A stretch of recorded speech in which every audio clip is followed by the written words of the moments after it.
വീണ്ടും ശക്തമായ മഴ തുടരുമെന്ന് കാലാവസ്ഥാ മുന്നറിയിപ്പ്. റിമാൽ ന്യൂനമർദ്ദമായി മാറിയതിനെ തുടർന്ന് മണിപ്പൂരിൽ പ്രളയമാണ്. ഇടമുറിയാതെ പെയ്ത മഴയിൽ സംസ്ഥാനത്തെ മിക്കയിടങ്ങളും വെള്ളത്തിനടിയിലായി.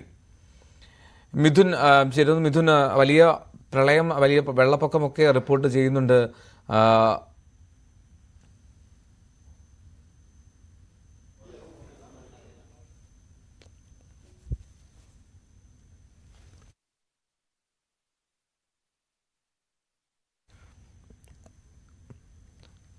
റിമാൽ ഉത്തരേന്ത്യൻ സംസ്ഥാനങ്ങളിൽ അത്യുഷ്ണം തുടരുന്ന സാഹചര്യമുണ്ട്. അങ്ങനെ സംസ്ഥാനത്ത് പുതിയ മഴ മുന്നറിയിപ്പ് വന്നിട്ടുണ്ടെന്നാണ് മനസ്സിലാക്കുന്നത്. മിഥുൻ വിവരങ്ങൾ നൽകും. മിഥുൻ, എന്തൊക്കെയാണ് വിവരം?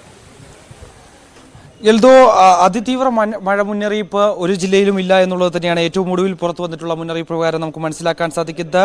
എറണാകുളം, ഇടുക്കി, മലപ്പുറം, കോഴിക്കോട്, വയനാട് തുടങ്ങിയ 5 ജില്ലകളിൽ മാത്രമാണ് ഇന്ന് യെല്ലോ അലർട്ട് പ്രഖ്യാപിച്ചിരിക്കുന്നത്. മറ്റ് ജില്ലകളിലൊന്നും തന്നെ മറ്റ് കാര്യമായ മുന്നറിയിപ്പുകളില്ല എന്നുള്ളത് തന്നെയാണ്. പക്ഷേ പല ജില്ലകളിലും പല മേഖലകളിലും, കോഴിക്കോട് ഉൾപ്പെടെയുള്ള മേഖലകളിലൊക്കെ തന്നെ അതിശക്തമായ മഴ പെയ്യുന്നുണ്ട് എന്നുള്ള റിപ്പോർട്ടുകളാണ് പുറത്തു വന്നിരിക്കുന്നത്. എന്തായാലും വരും മണിക്കൂറുകളിൽ ഈ ഒരു മുന്നറിയിപ്പുകളിൽ ചില മാറ്റങ്ങൾ സംഭവിക്കാനുള്ള സാധ്യതയുണ്ട്. കാരണം തൃശ്ശൂർ അടക്കമുള്ള ജില്ലകളിൽ ഇപ്പോഴും കനത്ത മഴ പെയ്യുന്നുണ്ട് എന്നാണ് നമുക്ക് മനസ്സിലാക്കാൻ സാധിക്കുന്നത്.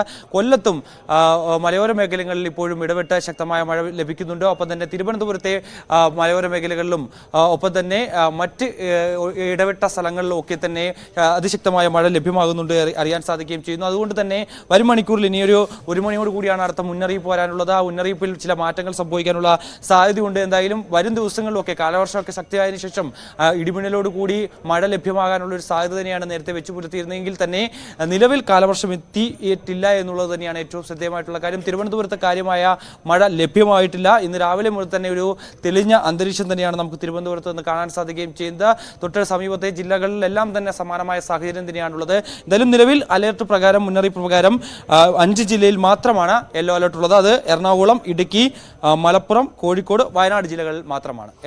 മിഥുൻ, ഈ മണിപ്പൂരിലെ സാഹചര്യം കൂടി ഒന്ന് വിശദീകരിക്കണം. കാരണം അവിടെ റിമാൽ ന്യൂനമർദ്ദമായി മാറിയതിനെ തുടർന്ന് മണിപ്പൂരിൽ വലിയ പ്രളയമാണ്, വലിയ കഷ്ടമാണ് അവിടുത്തെ സാഹചര്യങ്ങൾ. ഇടമുറിയാതെ പെയ്യുന്ന മഴയിൽ മിക്കയിടങ്ങളും വെള്ളത്തിനടിയിലാണ്. ഇപ്പോഴെന്താണ് അവിടുത്തെ അവസ്ഥ? മഴ കുറഞ്ഞിട്ടുണ്ടോ? ഈ പ്രളയത്തിന് ഒരു അറുതിയായിട്ടുണ്ടോ? എൽദോ, നോർത്ത് ഈസ്റ്റിലും ഒപ്പം തന്നെ മണിപ്പൂരിലെ ഇംഫാലിലുമാണ് ഏറ്റവും അധികം നാശനഷ്ടങ്ങൾ റിപ്പോർട്ട് ചെയ്യുകയും ചെയ്തിട്ടുള്ളത്. നോർത്ത് ഈസ്റ്റിൽ മാത്രം ഏകദേശം 40-ലധികം പേർ ഈ ഒരു പ്രളയത്തിൽ മരണം സംഭവിച്ചിട്ടുണ്ട് എന്ന് തന്നെയാണ് നമുക്ക് റിപ്പോർട്ടുകളിലൂടെ മനസ്സിലാക്കാൻ സാധിക്കുകയും ചെയ്യുന്നത്. ഇംഫാലിൽ കനത്ത നാശനഷ്ടം തന്നെയാണ് റിപ്പോർട്ട് ചെയ്യുന്നത്. ഇംഫാലിൽ മാത്രം ഏകദേശം 2 ലക്ഷത്തിലധികം പേരെ മാറ്റിപ്പാർപ്പിക്കേണ്ട സ്ഥിതിവിശേഷം ഉണ്ടായിട്ടുണ്ട്. 25,000-ലധികം വീടുകൾ പൂർണ്ണമായും തകരുകയും ചെയ്തു. 15,000-ഓളം വീടുകൾ ഭാഗികമായും തകർന്ന ഒരു സ്ഥിതിവിശേഷമുണ്ട്. അത്തരത്തിൽ അതിരൂക്ഷമായിട്ടുള്ള ഒരു പ്രശ്നം തന്നെയാണ് ഇംഫാലിനെ സംബന്ധിച്ച് നമുക്ക് കാണാൻ സാധിക്കുകയും ചെയ്തത്. കാരണം അവിടെയുണ്ട് 2 നദികളും ഈ റിമാലി ചുഴലിക്കാറ്റ് അത് അതിതീവ്ര ന്യൂനമർദ്ദമായി മാറിയതിനു ശേഷം ശക്തമായി അവിടെ പെയ്തുകൊണ്ടിരിക്കുകയാണ്. കഴിഞ്ഞ 2 ദിവസമായി ഒരു നിലയിലും തോരാത്ത രീതിയിൽ ശക്തമായി തന്നെ മഴ തുടരുന്നു എന്നുള്ളത് തന്നെയാണ്. അതാണ് ആ 2 പുഴകളും കരകവിഞ്ഞ് വലിയ രീതിയിൽ അവിടുത്തെ നഗരപ്രദേശങ്ങളിലേക്കും ഒക്കെ തന്നെ വെള്ളം കയറാനുള്ള ഒരു സാധ്യത ഉണ്ടായി. നമ്മൾ ദൃശ്യങ്ങളിൽ കാണുന്ന പോലെ തന്നെ അതിൻ്റെ ആകാശ ദൃശ്യങ്ങളിലൂടെ നമുക്ക് അതിൻ്റെ തീവ്രത മനസ്സിലാകുകയും ചെയ്യുന്നുണ്ട്. അവിടെയൊക്കെ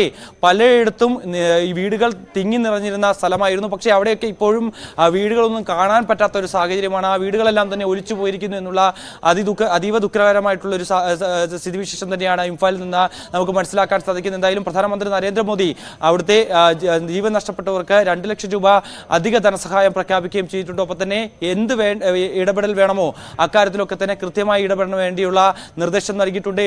NDRFന്റെ പുതിയ സേനാ വിഭാഗം ഇന്ന് രാവിലെ കൂടി 40-അംഗ സേനാ വിഭാഗം അവിടേക്ക് എത്തിയിരുന്നു. കഴിഞ്ഞ ദിവസം തന്നെ സംസ്ഥാനത്തിന്റെ ദുരന്ത നിവാരണ അതോറിറ്റിയും ഒപ്പം തന്നെ കേന്ദ്ര ദുരന്ത നിവാരണ അതോറിറ്റിയുടെ സേനാ വിഭാഗങ്ങളൊക്കെ തന്നെ അവിടെ വലിയ രീതിയിൽ രക്ഷാപ്രവർത്തനം തുടരുന്ന ഒരു പശ്ചാത്തലമാണ്. നിരവധി പേരെ ഇനിയും ഇവിടെ നിന്ന് മാറ്റിപ്പാർപ്പിക്കേണ്ടതായിട്ടുണ്ട്. ഒപ്പം തന്നെ അവർ പ്രധാനമായും മുന്നോട്ട് വെക്കുന്ന കാര്യം, അതായത് വെള്ളം കയറാനുള്ള സ്ഥലങ്ങളിൽ നിന്ന് മാറി താമസിക്കണം. ഒപ്പം തന്നെ പുഴയുടെ അരികിലുള്ളവരൊക്കെ തന്നെ അവിടേക്ക് എത്താൻ പാടില്ല. കൂടാതെ ഈ വീടുകളിൽ നിന്ന് പുറത്തിറങ്ങാൻ പാടില്ല. അതായത് ഏതെങ്കിലും അടിയന്തര ഘട്ടമുണ്ട് എങ്കിൽ മാത്രമേ വീടിന് പുറത്തേക്ക് ഇറങ്ങാൻ പാടുള്ളൂ എന്നുള്ള അതീവ ജാഗ്രതാ നിർദ്ദേശമൊക്കെ തന്നെ സംസ്ഥാന ഭരണകൂടം മുന്നോട്ട് വയ്ക്കുകയും ചെയ്യുന്നുണ്ട്. എന്തായാലും അതീവ ദുഃഖകരമായ വാർത്ത തന്നെയാണ് നോർത്ത് ഈസ്റ്റിൽ നിന്നും ഒപ്പം തന്നെ മണിപ്പൂരിലെ ഇംഫാലിൽ നിന്നും നമുക്ക് പുറത്തു വരുന്നത്. ഇപ്പോഴും അതിശക്തമായ മഴ തുടരുകയാണ്. ഇവിടെയെല്ലാം തന്നെ അതിതീവ്ര മഴ മുന്നറിയിപ്പ് ഇപ്പോഴും നിലനിൽക്കുന്നു.